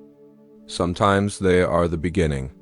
In Buddhist traditions, there is the practice of kintsugi, the art of repairing broken pottery with gold, honoring the break as part of the object's beauty, not its failure. Some traditions say that nothing once touched by life returns to what it was, and that is not loss. That is transformation. The farmer shared a parable told by a monk from a northern mountain temple. A woman carried a water jar with a crack in its side. Each day, it leaked along the path. One morning, the jar wept, ashamed. "I am broken. I have failed you." The woman knelt and smiled. "Look behind us," she said. Along the path, wildflowers had bloomed in the dripping water's trail. "You've been watering beauty all this time," she said. "Not failing giving?" The son held the lacquered bowl tighter. "I'm afraid of what I've broken," he admitted. "In myself." In others, the farmer looked at him gently. "Then begin the repair. But not with shame, with gold." "You mean forgiveness?" "Yes, and gratitude." The son blinked. "Gratitude for what?" "For the chance to begin again with your eyes open. You might reflect now on the places in you that feel cracked moments of regret, of damage done, of paths taken too quickly or too far. You may carry the fear that these fractures are permanent, that they define you, but what if they are not endings? What if they are invitations? Some teachings remind us, the wound is where the light enters. The crack is how the truth gets in. The breaking is not punishment, it is the reshaping of the self. The son looked at the bowl in his hands. "What if this breaks one day?" "Then you will have another chance to honor it," the farmer said. He reached into his sleeve and pulled out a small packet powdered gold for pottery repair. "You've been ready," he said, placing it into his son's palm. They sat in silence. The moon rose higher. The breeze moved slowly through the corridor, brushing against their shoulders like an old friend passing through. The son whispered, "Sometimes I feel like I'm still leaking." The farmer laughed softly. "Then mayflowers bloom behind you. You lie here now, in your own quiet place, and perhaps something in you too has cracked, has broken, has leaked slowly along the way. Let it be so. Do not hide it. Do not rush to erase it. Instead, see what has bloomed in the trail behind you. Let your breath move in and out of those spaces. Let the gold settle. Let the beauty return." The farmer and his son rose, walking back through the path they had lit, leaving behind them no shame, only the scent of evening and the soft sound of peace returning. What if what's broken in you is not something to fix, but something to fill with gold, to honor as part of your becoming, and to let shine in the light? The night deepened, its silence richer than before. A hush fell over the village, as though even the stars had chosen to listen. The lanterns had long since been extinguished, their light replaced by the steady pulse of the moon. Inside the farmhouse, the son lay awake on his mat, the lacquered bowl resting near his head like a quiet teacher. Sleep would not come easily tonight, not because of unrest, but because something within him had begun to shift. He could feel it a loosening, a widening, as though the walls of his mind had quietly moved further apart to make space for something he could not yet name. He sat up and walked to the porch. His father was already there, wrapped in a shawl, seated upright and still. His eyes were closed. His hands rested gently on his knees. "Can I sit?" the son asked. The farmer opened his eyes and nodded. The son sat beside him. For a while they said nothing. Then the son whispered, "Why do emotions come so strong sometimes, like waves that knock you down?" The farmer smiled, eyes half closed. "Because we are oceans pretending to be cups."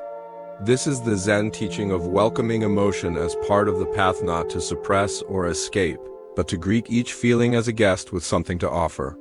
In Buddhist tradition, this finds expression in the metaphor of the guest house, a place within us where joy, sorrow, anger, fear, and peace are all allowed to enter, to sit, and to eventually pass on. Some traditions say that suffering arises not from the feeling itself, but from our refusal to feel it. The farmer told a story, quiet as moonlight. A man built a house on a high hill. Each night, visitors came, some weeping, some laughing, some silent. He turned many away, slamming the door on those he didn't like. But they pounded louder, entered through windows, left muddy footprints in their wake. One night, weary, he opened the door wide and said, "Come in." The guests entered, sat quietly, and left before dawn. From that day on, the house was never empty, but it was always at peace. The son leaned forward slightly, elbows on his knees. "Even sorrow?" he asked. "Even anger?" "Especially those," the farmer replied. "They knock loudest because they're least welcome." You might reflect now on the emotions you've tried to keep outside your door, the sadness you've buried, the anger you've judged, the longing you've disguised as ambition. And perhaps it's time to open the door to welcome what you feared, not because it's comfortable, but because it's human. Some Zen masters say the heart expands each time we say, "You are welcome here," not just to joy, but to grief, to confusion, to the full experience of being alive. The son looked up at the stars, his voice soft. "Sometimes I think if I let them in, they'll stay forever." The farmer shook his head gently. "They stay longer when we resist them. But if we bow, they bow too, and they move on." A wind moved through the trees then, a low hush that bent branches and brushed leaves. The son closed his eyes. And behind them, he let the door open. He did not name what arrived. He only breathed. You too can let something in now, a memory, a sorrow, a joy you've been afraid to hope for. Do not worry about its length of stay. Just open the door, make a cup of tea for your sadness, lay a cushion down for your anger, light a candle for your fear, and then be still. Let them speak. Let them rest. Let them leave when ready. The son whispered, "I thought I needed to protect my peace from these things." "No," said the farmer. "You protect your peace by letting them pass through, not by building walls, but by opening windows." The stars shifted slowly above, ancient and indifferent. But within the heart of one small house in the hills, a young man sat breathing deeper, wider, softer than before. And a door within him remained open, not forever, just for now. And that was enough. What if peace isn't the absence of feeling, but the presence of enough space within you to welcome each emotion, offer it tea, and watch it leave on its own? A pale mist lingered at the edges of morning, curling through the grass like a breath not yet fully exhaled. The world had not quite awakened. The roosters were still silent. Even the horses, grazing near the fence, moved with the unhurried pace of something in no rush to arrive. The farmer stood near the garden, kneeling in the soil. His hands were caked with earth. He moved slowly, pressing seeds one by one into the furrows he'd dug at dawn. There was no urgency in his task, only rhythm. The son joined him, holding a small pouch of seeds. He knelt beside his father, and for a while they worked in silence. Eventually the son spoke. "It's strange. We bury the seed before it ever grows." The farmer nodded, dusting his hands. "Because we trust it will rise." This begins the Zen teaching of patience with unseen growth, a lesson not just in waiting, but in trusting what unfolds beyond our sight. In Buddhist tradition, this echoes the principle of faith in process, a confidence not in outcomes, but in the quiet journey of becoming. Some traditions say that the bamboo spends years growing roots before it ever breaks the surface, that its silence is not stillness but preparation. The son pressed a seed into the earth, gently covering it with soil. "But what if it doesn't sprout?" "Then we still gave it the chance," the farmer replied. He told a story he'd once heard under a winter sky, beside a fire that burned low and steady. A traveler came upon a field full of stones. The villager said, "Nothing grows here," but each day the traveler removed one stone and placed one seed. He sang as he worked. He danced in the dust. Years passed. People laughed, then forgot. One spring, a green shoot appeared, then another, and another. The field became a garden. The traveler was never seen again, but the garden sang his song. The sun looked up at the sky, soft and gray. "I used to think effort meant control," he said. Now, I see it's more like tending, the farmer smiled. Yes, tending without expecting, watering without demanding, waiting without rushing. You may pause now and consider the seeds you've planted, those quiet efforts, those whispered hopes, those changes that haven't yet shown fruit. And perhaps you've grown impatient. Perhaps you've wondered, is anything happening? Let this be your reminder, not all growth is visible. Some roots grow deep before they rise. Some truths bloom only after the heart has softened enough to receive them. Some teachings say that your task is not to pull the seed upward, but to keep the soil gentle, the hand steady, and the faith intact. The sun poured water over the rose they'd planted, watching it sink slowly into the earth. This feels like something sacred, he said. It is, the farmer replied, because it asks you to believe in something that hasn't yet arrived. The wind moved through the garden, carrying the scent of mint and damp soil. Birds began to stir in the trees as though the garden's stillness had made room for their voices. The farmer stood, dusting his knees. The seed doesn't ask when. It only listens for warmth. The sun nodded. And we wait. Not passively, said the farmer, but patiently, kindly, as if the sprout is already on its way. You too may soften into that way of tending now. What parts of your life are still underground? What intentions have you planted quietly that need time, not pressure, to unfold? Some wisdom arrives only when the soil of your being has become loose enough, warm enough, quiet enough for it to root. Breathe into that now, not to hasten it, but to make space. Make your mind a garden, your breath, the water. Your stillness, the sunlight. Let go of the calendar, the clock, the need for signs. Growth is not measured in days, it is measured in presence. The farmer placed the last seed in the row, then stood beside his son. The garden stretched out before them, empty to the eye, but full of quiet promise. They're resting now, the farmer said. They're becoming, the son replied. And the wind nodded its silent approval, bending the leaves with care. What if the most important things in your life are growing quietly underground and all you ask to do is tend the soil, trust the process, and wait with kindness? The afternoon sun filtered softly through the branches, casting shifting patterns on the stone path that wound through the village. Cicadas hummed lazily in the heat. A stream nearby moved slowly, its surface reflecting light like threads of silver woven through the earth. The farmer and his son walked beside the stream, their sandals making barely a sound. Neither spoke for a while. They simply followed the flow of water, letting its pace guide their own. Eventually, they came to a bend where the stream narrowed and deepened. A smooth, round stone sat in the middle, half submerged, worn down by time and current. The son stopped and pointed. That stone's been here as long as I can remember, he said. The farmer nodded, and still, the water doesn't fight it. This introduces the Zen teaching of non-resistance to obstacles, the practice of allowing what is present without needing to remove or overcome it immediately. In Buddhist tradition, this parallels the concept of letting things be, of choosing flow over force, patience over struggle. Some traditions teach that the river teaches best. It does not stop for the stone, nor does it rage against it.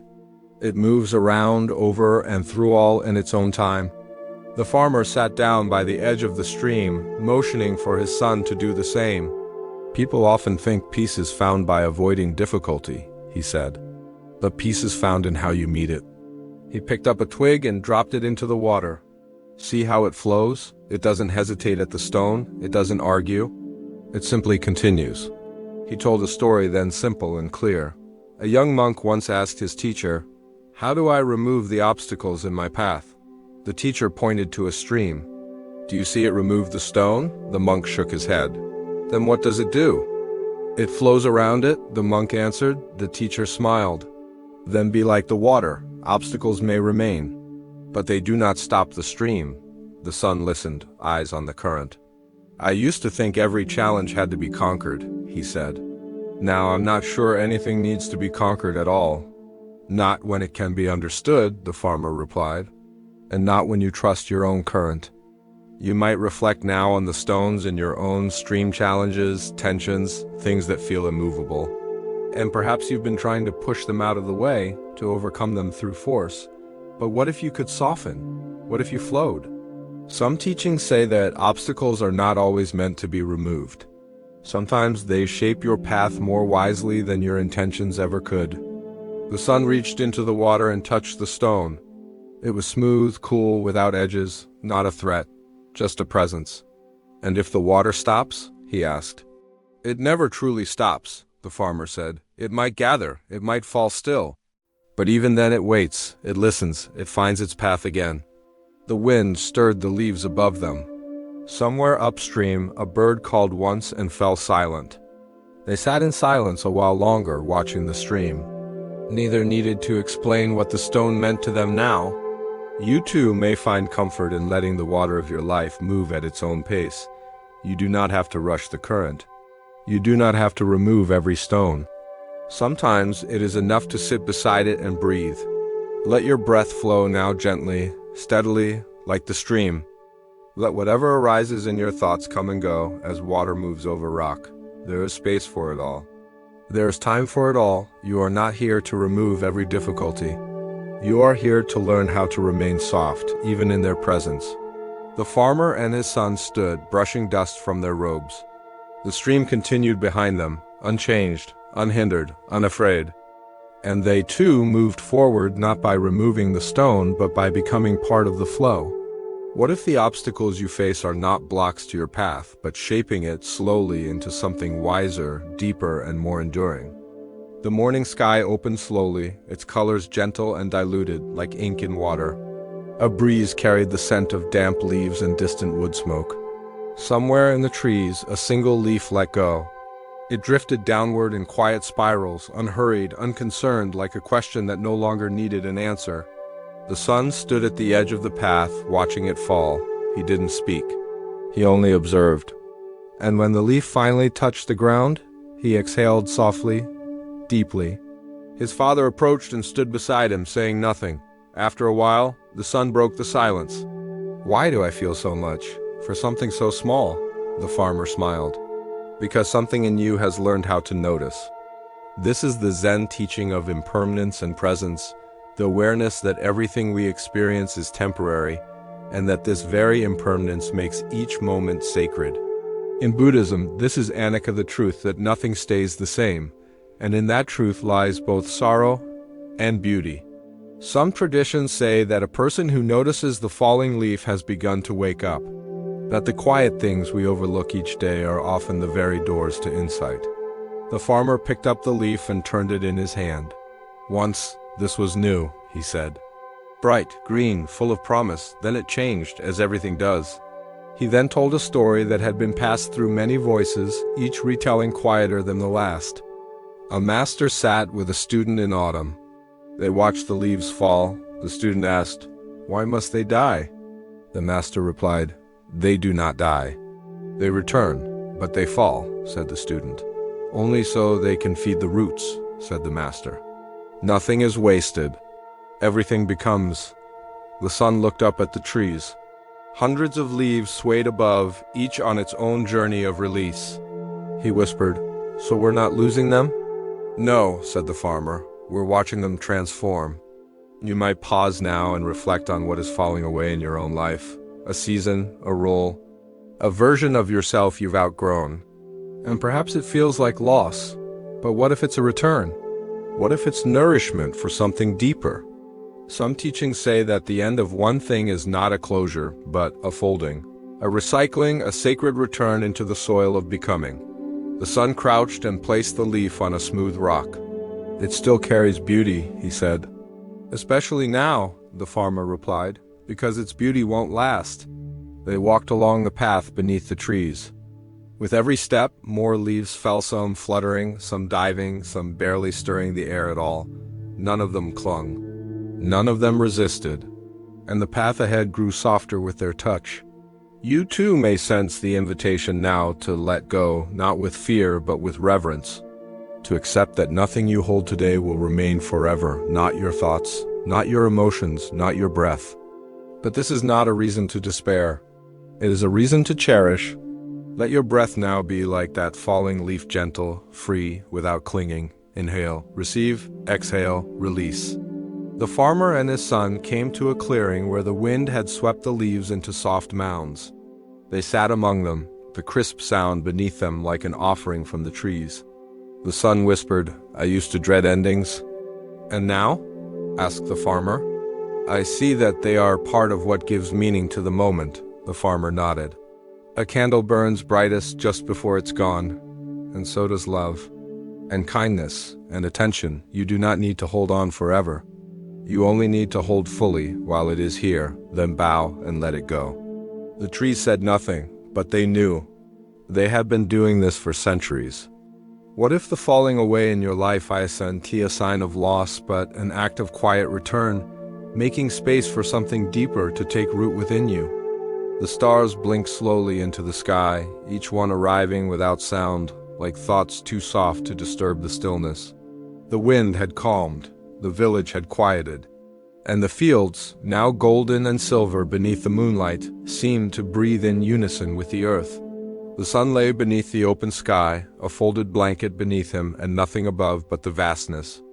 He watched as a slow-moving cloud drifted past the moon, dimming its light before letting it shine again. The farmer lay beside him, hands behind his head, his breath steady and deep. They had said very little that evening. Words sometimes are too small for certain kinds of peace. After a long silence, the son whispered, "I don't feel the need to be anywhere else." The farmer smiled. "Then you're exactly where you're meant to be." This is the Zen teaching of contentment in the present moment, a state not born from circumstances but from attention. In Buddhist thought, this is soothe, the joy of what is free from craving, free from regret.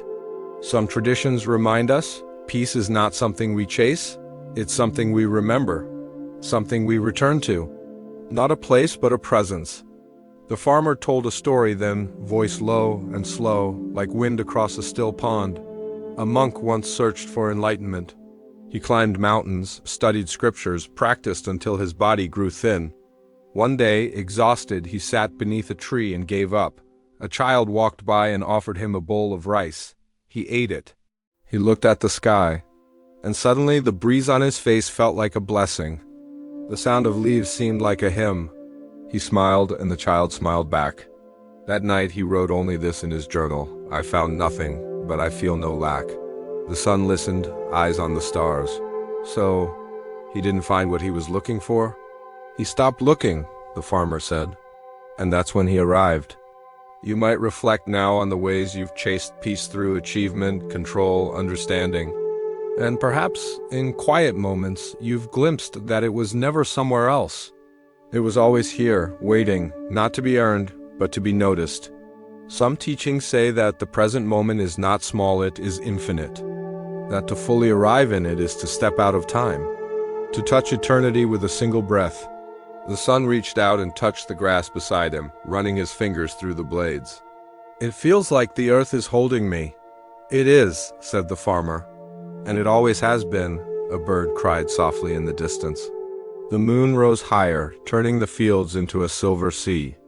The silence between the two men deepened, not with absence but with fullness. And in that fullness, the son felt something open inside him, a space where there had been striving, a quiet where there had been questions, a stillness where there had been a search. You too can rest in this moment. You do not need to fix it or improve it or understand it, just notice. The breath in your chest, the weight of your body, the softness of the world around you, doing nothing but being. You are not late, you are not behind. You are here, and that is enough. The farmer closed his eyes. "Tomorrow will come," he said. The son nodded. "And I'll meet it when it does." For now, there was only the grass, the stars, the silence, and the breath. And all of it belonged. What if everything you've been seeking has been waiting in this very moment quietly, patiently, until you stopped and noticed the way the earth already holds you in perfect peace? The next morning broke with a hush. No birds sang. No carts rattled down the village paths. Even the wind seemed to pause in reverence as the first light crept over the hills. It was the kind of morning that asks for slowness, the kind that invites you not to rise, but to awaken. The farmer sat on the edge of the porch, cradling a warm cup of tea in both hands. The steam rose slowly, then vanished into the crisp air. His son joined him, barefoot, quiet, wrapped in the last warmth of the night. They didn't speak at first. They simply watched as the sun lifted its head over the edge of the world. After a time, the son said, "I thought peace would feel like something huge, something final. And now?" asked the farmer. "Now it feels small, quiet, like a gentle thread." The farmer nodded, and that thread weaves everything together. This introduces the Zen teaching of peace as the fabric of ordinary life, the recognition that enlightenment is not a thunderclap, but a subtle thread woven through sweeping a floor, pouring tea, or listening to wind through pine. In Buddhist understanding, this is the embodiment of samatha calm abiding, not in retreat from the world, but within it. Some traditions say that the divine doesn't descend in brilliance.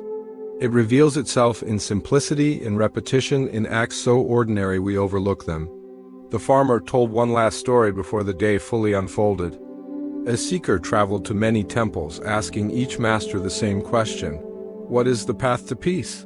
Some gave her scrolls. Others gave riddles. One offered silence.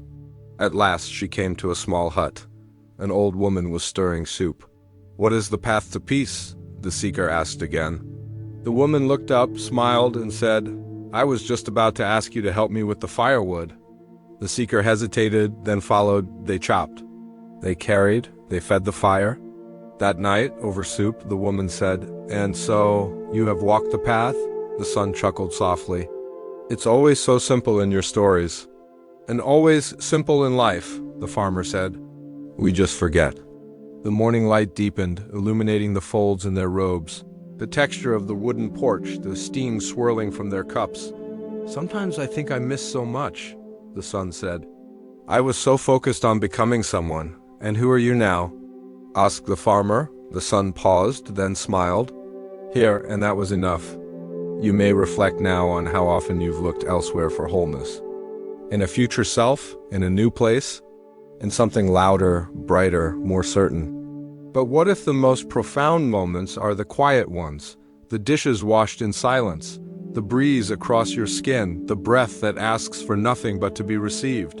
Some teachings remind us that awakening does not arrive like lightning. It dawns like sunlight across a field, slowly, gently, without drama. And when it comes, it makes the ordinary shimmer. The son stood and stepped into the garden.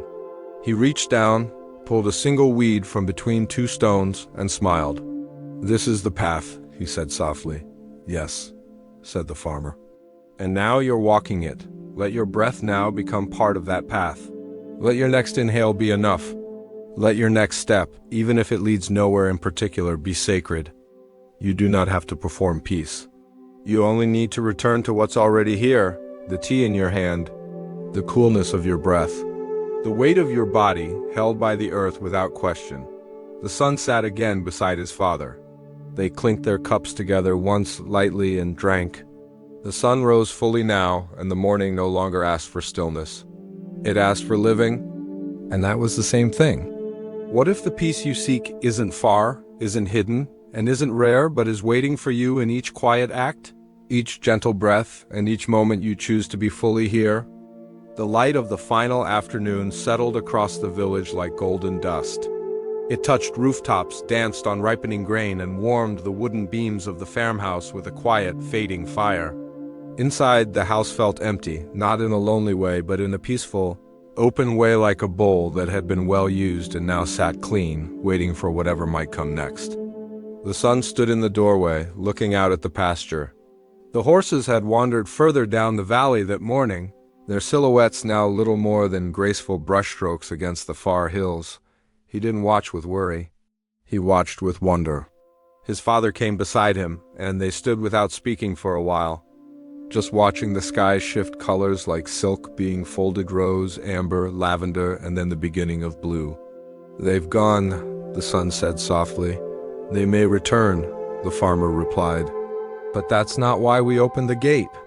This is the final turn in the teaching of release without condition, the art of letting go fully, not because we're promised return, but because we've outgrown the need for guarantees. In Buddhist practice, this is moksha liberation, not from pain, but from the craving that clings to outcome.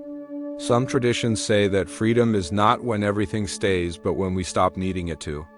The farmer turned from the gate and walked toward the old bench beneath the plum tree. The son followed. They sat, side by side, the wood cool beneath them, their breath easy. "I think I understand now," the son said. "About the horse and the gate and all of it." The farmer didn't ask for an explanation, he only waited. The son continued. "It was never about the horse, it was about how I was holding on." The farmer nodded. "And what have you learned?" The son looked toward the distant hills. "That nothing stays, but everything leaves something behind." The farmer smiled. He then shared a final story, his voice quiet and slow. As the shadows lengthened around them, there was a man who spent his whole life chasing the wind. He ran with arms wide, climbed trees, stood on mountaintops. But every time he thought he caught it, his hands were empty. One day, tired, he sat down. He closed his eyes, and the wind came to him. It brushed his face, filled his lungs, moved through his chest. He did not chase it anymore. He simply became still enough to feel it fully.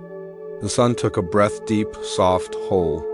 And in that breath he realized the wind, the horse, the bowl, the fall, the sorrow, the seed, they had all been the same teaching.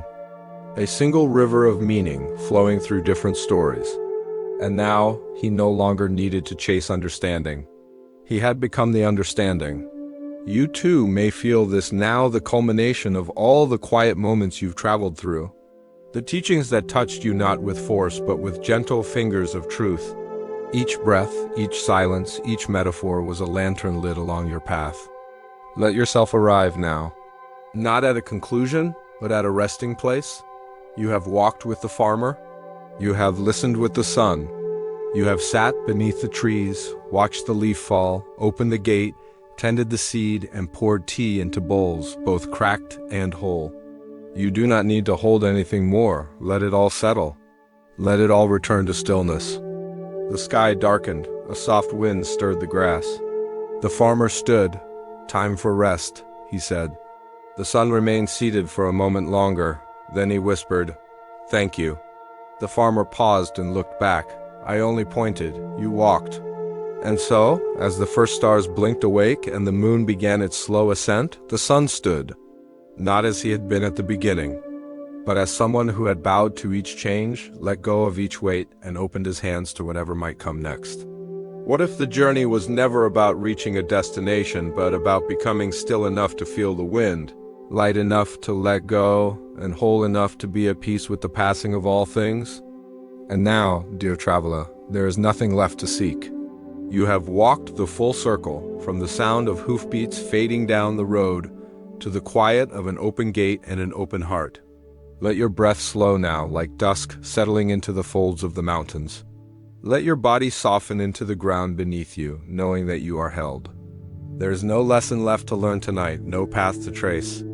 No puzzle to solve, just this breath, this stillness, this spacious, quiet knowing that everything changes and yet something within you remains calm, like the stream flowing around each stone, like the bamboo bowing through every storm, like the farmer who no longer waits for the horse to return, but instead welcomes the morning just as it is.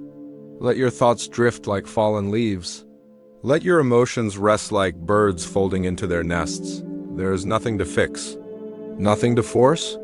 You are enough, just as you are, in this moment, in this breath, in this body. If sleep finds you now, let it carry you softly.